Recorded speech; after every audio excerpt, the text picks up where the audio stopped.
Hello, guys. Whoever is a member of my community, welcome back. Who is not, please do subscribe. I will do this really short. So you have is sometimes when you deal with power that's overwhelming. Of gangstalkers, it's very hard to beat them in general. So what you do, unfortunately, it's a lost battle because when there is no solution between two for them, because they wait for you to surrender and have a solution for them, for their interest. If it's not for their interest, the situation you have is stand off in the beginning, and then the greater power wins, and they have more power than you do. So the only thing you can do is this. It's actually in Christianity in a way, and people say, well, it's you're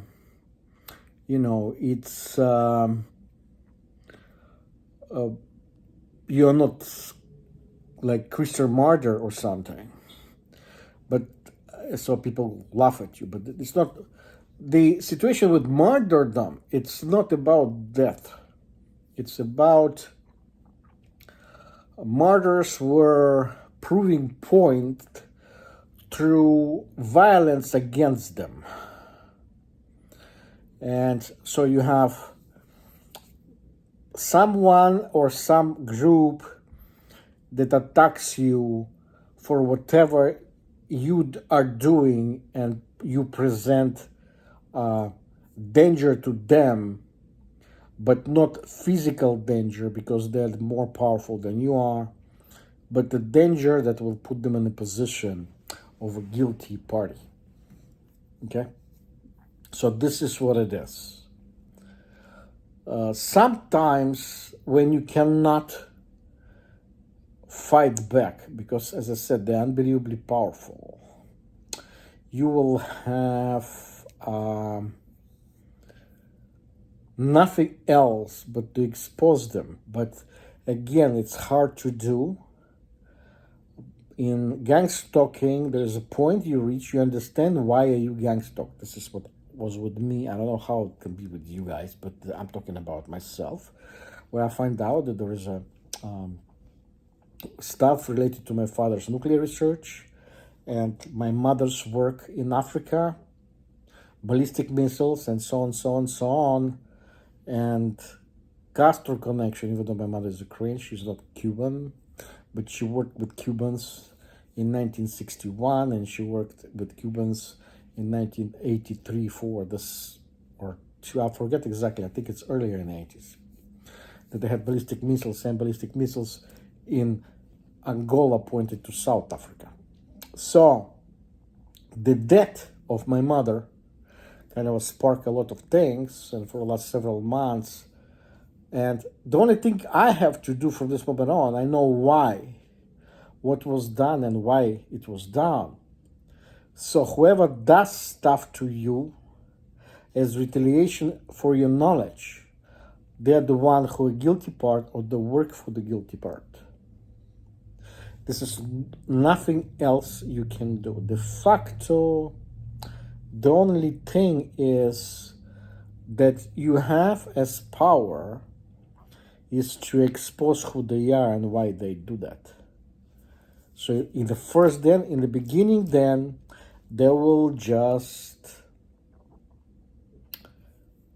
when they're exposed, they will just become the guilty part themselves in a way. And you're the victim. There's not much you can do. When you expose them again, one more time, I'm just repeating myself because I'm trying to kind of form a thought, perfect thought that, guys, you understand. And when they attack you and they destroy you, they admit this way that they are wrong. Okay? But there's a big pressure over the targeted individual to prove some stuff. But as I said, they can destroy you. and most likely they will. I did a video, as I said a while ago, about the Dynamo Kiev soccer team when they won against the occupational force of Nazi army at the time. It was 1942, and they won. They got executed. You see, people who are wrong, they're angry when you prove that they're wrong.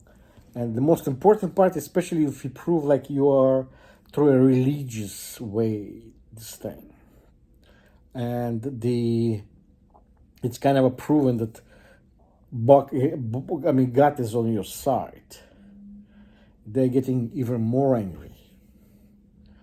So, but yet, as I said, that's what it is. If you are attacked, sometimes if you have your cards ready in advance and you expose those people, then when they attack you, whatever they do to you is no longer stuff you can fight. This is the only way actually to prove who they are, and you are right.